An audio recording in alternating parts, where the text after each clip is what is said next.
ทีนี้วิทยุกระจายเสียงแห่งชาติลาวกระจายเสียงจากนครหลวงเวียงจันทน์ต่อไปซื้นฐานฟังข่าวซึ่งมีข่าวสำคัญดังนี้ลาวจะสร้างศูนย์ข้อมูลข่าวสารตลาดแรงงานเพื่อพัฒนาฝีมือแรงงานให้เป็นระบบกระทรวงแผนการและการลงทุนเกี่ยมค้นคว้าวิธีการและข้อกำหนดใหม่เกี่ยวกับรูปแบบการให้สัมปทานเนื้อที่ดินของรัฐเดือนกันยายนผ่านมาทั่วนครหลวงเวียงจันทน์มีผู้เสียชีวิต15คนจากอุบัติเหตุตามท้องถนน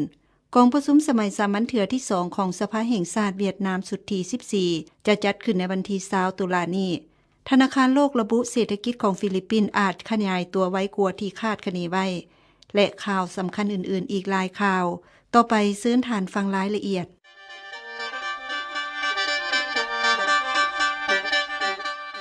รัฐบาลลาวพร้อมเล็งหันเอาเป้าหมายสหสวัสดิ์ด้านการพัฒนาแบบยืนยงเข้าสู่เป้าหมายแห่งชาติเพื่อเฮ็ดให้แต่ละคงเขตที่นอนในแผนพัฒนาเศรษฐกิจสังคมแห่งชาติ5ปีครั้งที่8นับแต่นี้ฮอดปี2020บรรลุตามระดับคาดหมายที่ตั้งไว้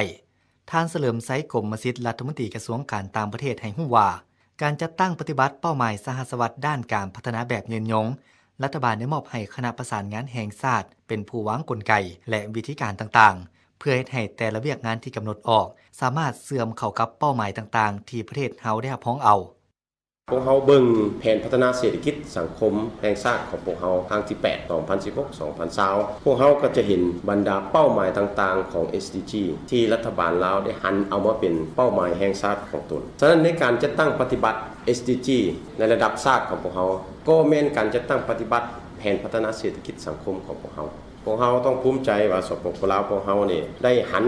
สามารถเอาบรรดาเป้าหมายและคาดหมายของ SDG นี่เข้ามาเป็นส่วนหนึ่งของแผนพัฒนาเศรษฐกิจสังคมของพวกเขาฉะนั้นถ้าพวกเขาสามารถบรรลุแผนพัฒนาเศรษฐกิจบรรดาเป้าหมายของแผนพัฒนาเศรษฐกิจสังคมของพวกเขาก็จะสามารถเว้าได้ว่าพวกเขาสามารถบรรลุการจัดตั้งปฏิบัติ SDG ของพวกเขาและเป็นเรื่องการประสานงานกลไกการจัดตั้งปฏิบัติ SDG ถือว่าเป็นการสืบต่อพวกเขาได้มีกลไกการประสานงานระดับชาติเอิ้นว่าคณะกรรมการชี้นำระดับชาติว่าด้วยการจัดตั้งปฏิบัติ MDG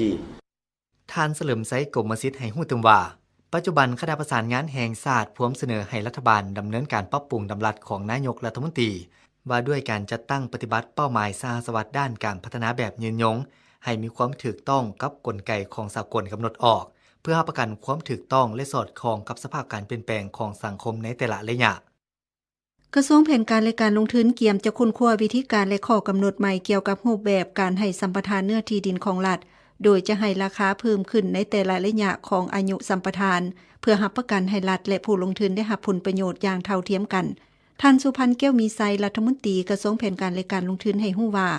ระยะผ่านมารัฐบาลได้เสียผลประโยชน์หลายสมควรจากการให้สัมปทานเนื้อที่ดินที่มีระยะยาวหลายปีแต่บ่ได้เพิ่มราคาของระยะการสัมปทานเนื้อที่ดิน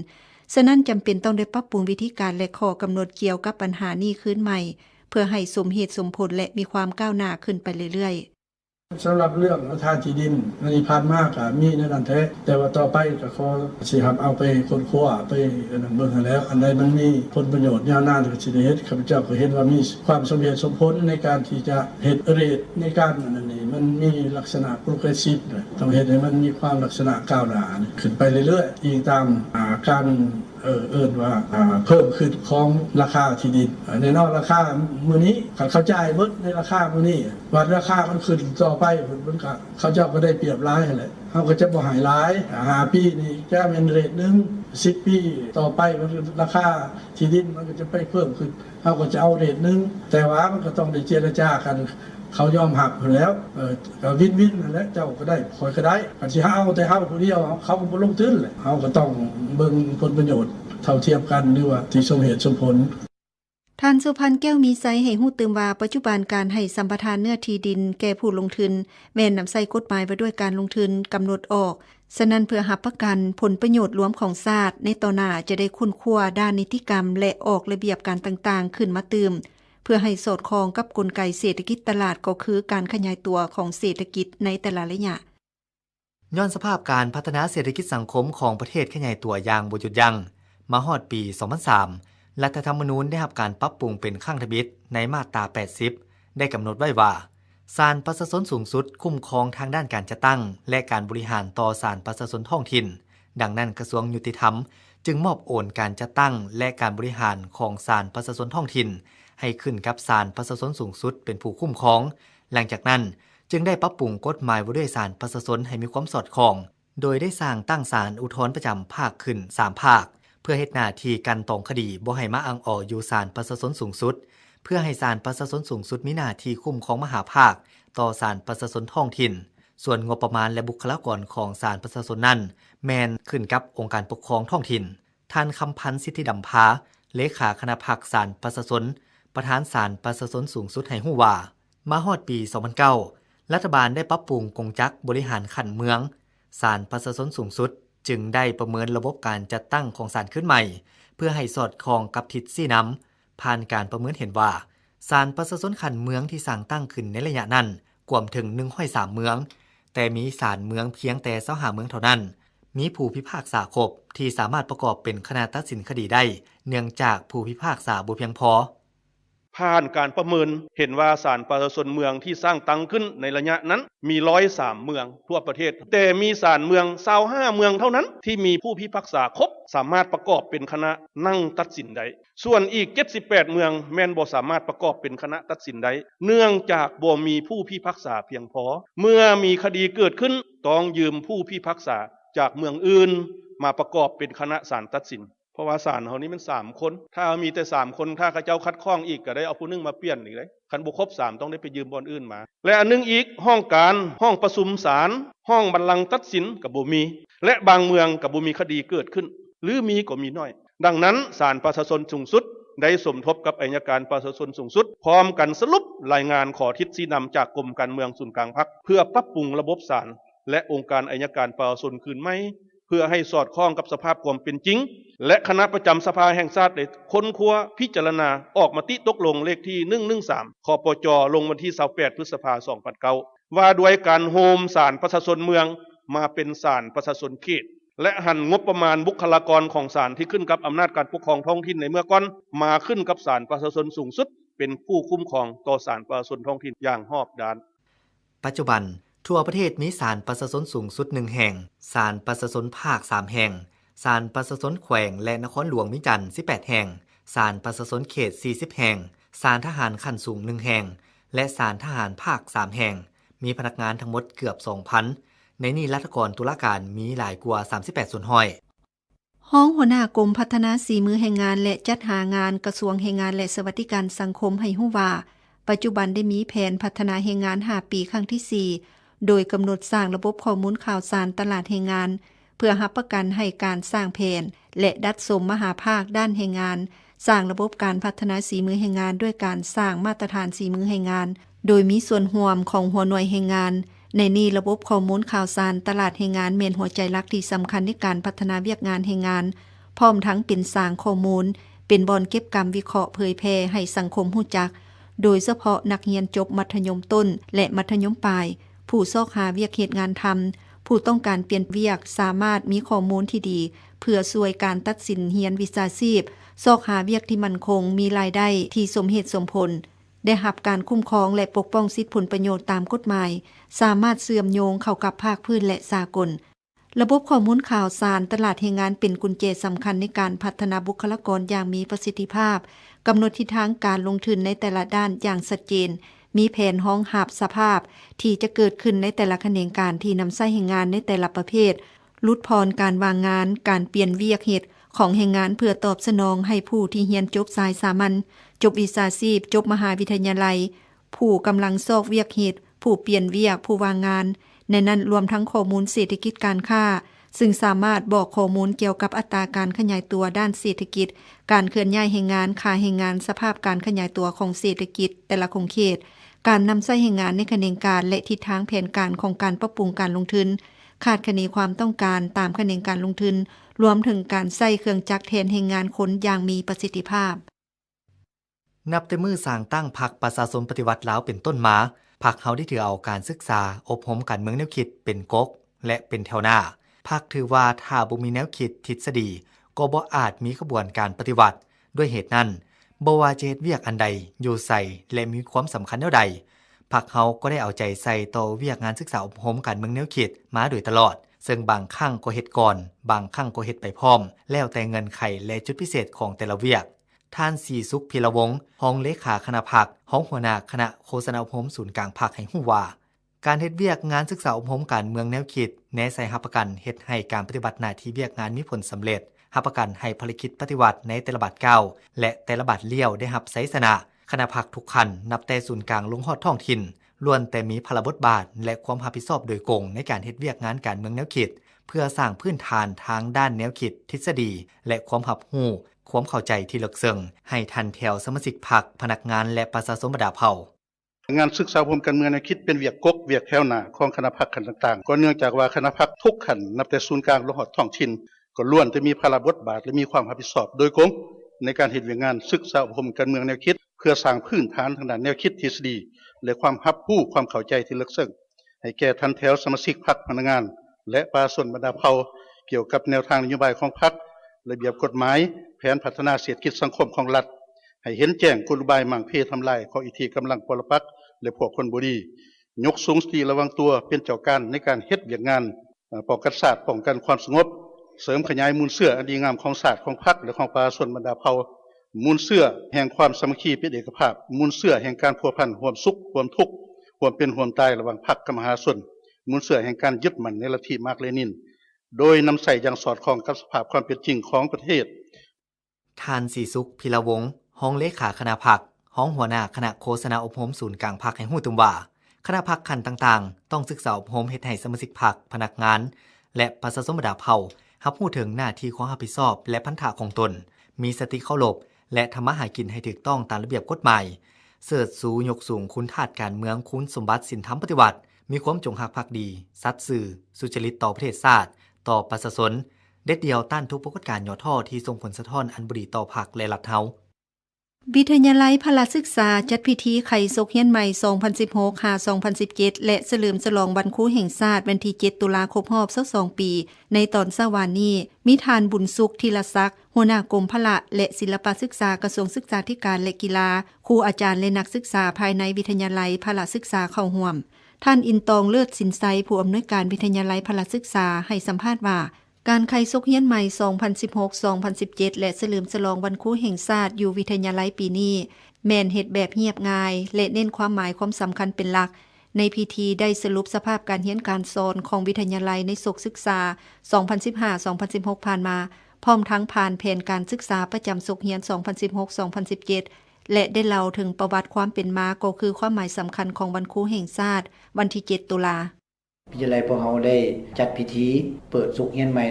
2016-17 และเฉลิมฉลองวันครูแห่งชาติ 7 ตุลาครบรอบ22 ปี ในนั้นเป็นพวกเราได้ดำเนินการสรุปแผนการเนาะแล้วก็เปิดศุกร์เฮียนนั้นหลังจากนั้นพวกเราก็มาเว้าเรื่องเนื้อในของวันครูแห่งชาติเฮ็ดอยู่ในมือเดียวกันเพื่อเฮ็ดให้พิธีดังกล่าวนี้มีเนื้อในเนาะแต่ว่ารูปการเนี่ยเฮ็ดกระทันหันแต่ว่าความพอใจอยู่ว่าเขาเจ้าก็เก็บเอาดอกไม้อยู่ในโรงเรียนนี่แท้บางเรื่องเห็นดอกขี้เล็กของนี่แหละมันก็ภูมิใจอยู่ว่าเฮาได้จิตใจจากเขาเจ้ากำลังใจให้กับพนักงานครูสอนของเฮาจะสุมใส่เพื่อเฮ็ดแนวใดจัดการเรียนการสอนให้เขาเจ้ามีคุณภาพในพิธียังได้ย่องยอครูดีเด่นของวิทยาลัยพละศึกษาประจำศกศึกษา 2015-2016 ผ่านมาโดยแบ่งเป็น3ประเภทคือประเภท1ได้รับใบย่องยอจากกรมพละและศิลปศึกษา22คนประเภท2ได้รับใบย่องยอจากอำนวยการวิทยาลัยพละศึกษา28คนและประเภท3ได้รับใบชมเชยจากอำนวยการวิทยาลัยพละศึกษา5คนมีผู้เสียชีวิต15คนจากอุบัติเหตุที่เกิดขึ้นทั้งหมด123กรณีอยู่นครหลวงเวียงจันทน์นับแต่วันที่1 หาวันที่30กันยายนผ่านมาเหตุให้มีผู้ได้รับบาดเจ็บหลาย100คนและพาหนะเปเพหลายสมควรพันตรีสังคมพรหมราชรองหัวหน้าแผนกตำรวจจราจรนครหลวงเวียงจันทน์ให้ฮู้ว่าสาเหตุที่เฮ็ดให้อุบัติเหตุเกิดขึ้นส่วนใหญ่ย้อนการละเมิดกฎระเบียบจราจรเส้นเมาแล้วขับรถขี่รถไว้เกินกำหนดสภาพเส้นทางบ่รับประกันบางเขตพร้อมดำเนินการก่อสร้างบางเส้นทางบ่มีไฟเยืองทางพันตรีสังคมพรหมราชได้เรียกร้องมายังผู้ใช้รถใช้ถนนทุกคนจงมีสติในการขับขี่ยวดยานพาหนะพร้อมทั้งกวดกาเทคนิครถเป็นประจำขับขี่รถไปแล้วไปเกิดอุบัติเหตุถือว่าเป็นสาเหตุอันดับหนึ่งที่พาให้อุบัติเหตุอยู่ในนครหลวงเวียงจันทน์การดื่มสิ่งมึนเมาแล้วขับขี่รถอันนี้ก็ยังมีอยู่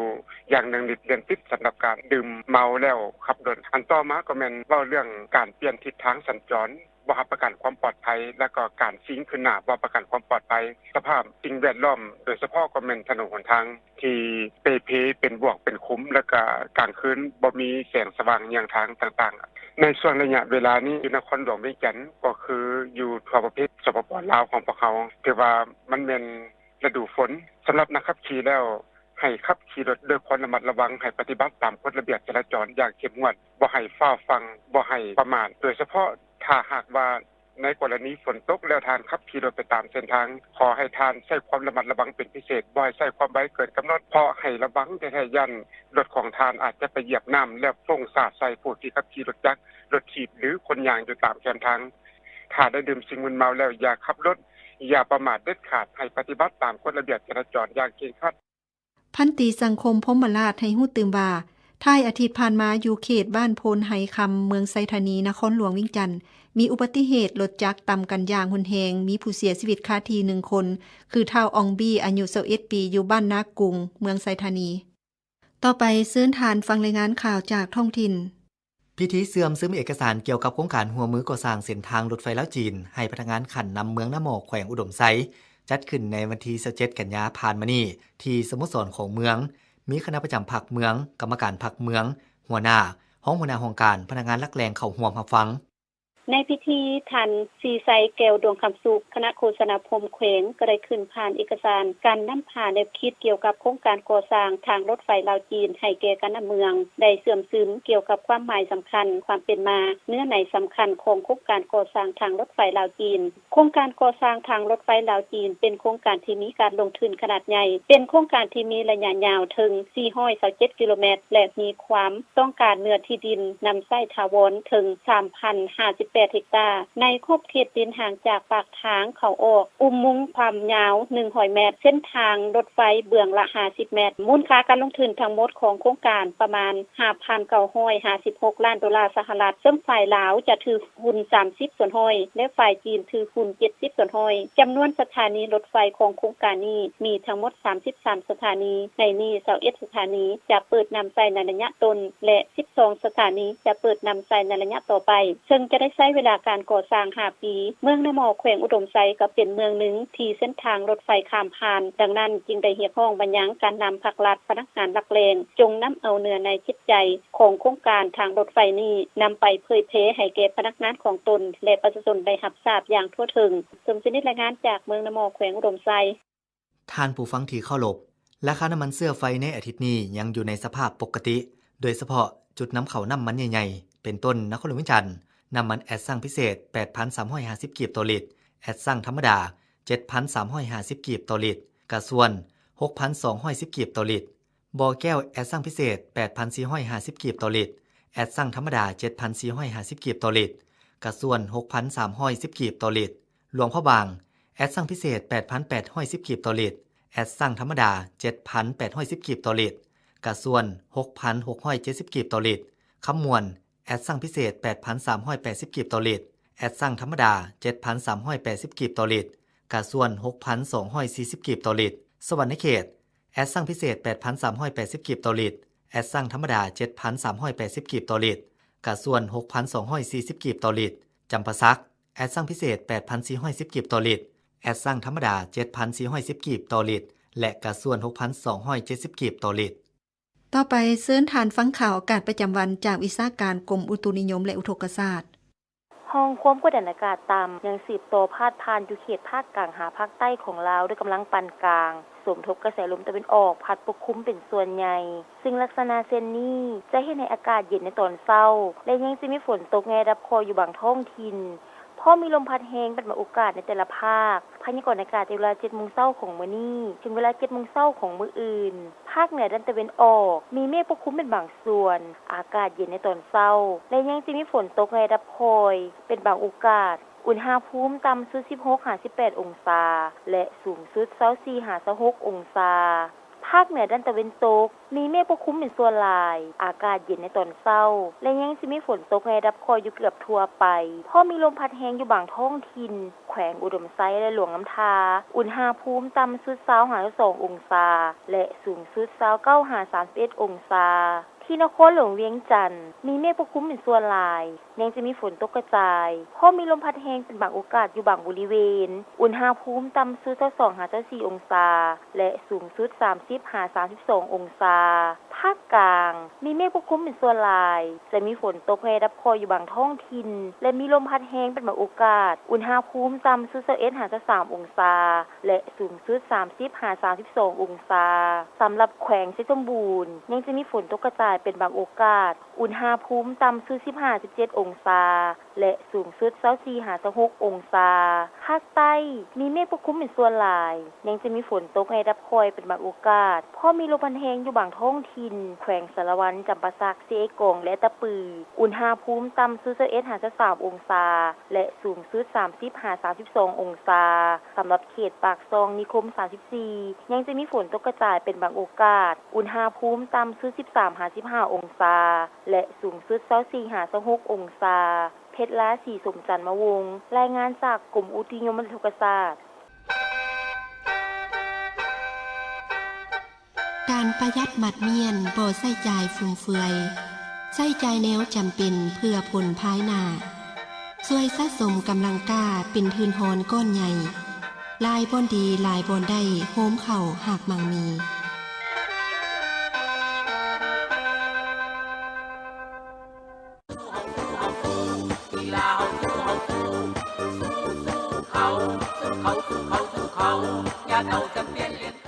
ต่อไปซื้นฐานฟังข่าวกีฬาตอนเช้ามื้อวานนี้ที่สนามกีฬาแขวงหลวงพระบางบ้านนาหลวงได้จัดพิธีไขการแข่งขันกีฬานักเรียนมัธยมศึกษาทั่วแขวงจำเป็นทางการมีทานขมันจันทรังสีรองเจ้าแขวงหลวงพระบางผู้สินำเวียกงานวัฒนธรรมสังคมขันแขวงพร้อมด้วยคณะนำแผนกศึกษาธิการและกีฬาแขวงห้องการศึกษาธิการและกีฬาเมืองเจ้าเมืองห้องเจ้าเมืองตลอดฮอดครูนักเรียนและนักกีฬาจาก12เมืองทั่วแขวงหลวงพระบางเข้าร่วมการแข่งขันในครั้งนี้มีทั้งหมด11ประเภทกีฬาเส้นแล่นลานยิงสายได้บานยิงสายบานทรงยิงสายกระต้อยิงสายเปตั้งยิงสายหมากคางยิงสายหน้าเก็กยิงสายบานบ่วงยิงสายดอกปีกไก่ยิงสายปิงปองยิงสายและหมากเสกยิงสายเริ่มการแข่งขันมาแต่วันที่30กันยายนผ่านมาและจะให้สำเร็จในวันที่7ตุลาคมนี้การแข่งขันกีฬาในครั้งนี้เพื่อสร้างกระบวนการต้อนรับวันครูแห่งชาติวันที่7ตุลาคมที่หมุนเวียนมาครบรอบ22ปีในปีนี้พร้อมทั้งเป็นการคัดเลือกในกีฬานักเรียนมัธยมศึกษาที่จะเป็นตัวแทนของแขวงหลวงพระบางไปร่วมการแข่งขันกีฬานักเรียนมัธยมศึกษาทั่วประเทศที่แขวงบุรีคำไซจะเป็นเจ้าภาพจัดขึ้นในปีหน้าท่านขมันจันทรังสีรองเจ้าแขวงหลวงพระบางเน้นหนักให้ทุกภาคส่วนประกอบส่วนเฮ็ดให้การแข่งขันในครั้งนี้มีผลสำเร็จโดยเฉพาะนักกีฬาต้องสุ่มใส่แข่งขันด้วยความสามารถเคารพระเบียบการแข่งขันส่วนกรรมการต้องตัดสินให้มีความเที่ยงธรรมและมวลชนต้องได้ให้กำลังใจด้วยการสมการเชียร์นักกีฬาแต่ละประเภทให้คึกคืนและม่วนซื่นน้องนักเรียนทุกภาคส่วนจงซุ่มสติปัญญาความพยายามความสามารถเฉพาะของตนแต่ละคนเข้าในการแข่งขันให้หับประกันได้ทั้งชัยชนะทั้งมิตรภาพทั้งคุณสมบัติที่ดีเว้ารวมแล้วให้เข้าใจว่าได้หรือเสียเป็นเรื่องธรรมดาสิ่งสำคัญแม่นเพื่อความสามัคคีมิตรภาพสุขภาพกรรมการก็จงได้พร้อมกันเอาใจใส่ต่อการตัดสินให้ยุติธรรมเฮ็ดให้สำเร็จในการแข่งขันในหน้าเวียกของเพื่อลาวนักกีฬาทุกคนพร้อมกันปฏิบัติกฎระเบียบของคณะกรรมการอย่างเข้มงวดหลังจากสำเร็จพิธีไขการแข่งขันอย่างเป็นทางการแล้วได้มีการแสดงศิลปะจากบรรดาโรงเรียนในเทศบาลแขวงพร้อมทั้งได้ดำเนินการแข่งขันกีฬาบางประเภทและในตอนแรกเมื่อวานนี้ได้มีการแข่งขันศิลปะวรรณคดีทั่วแขวงหลวงพระบางตึมอีก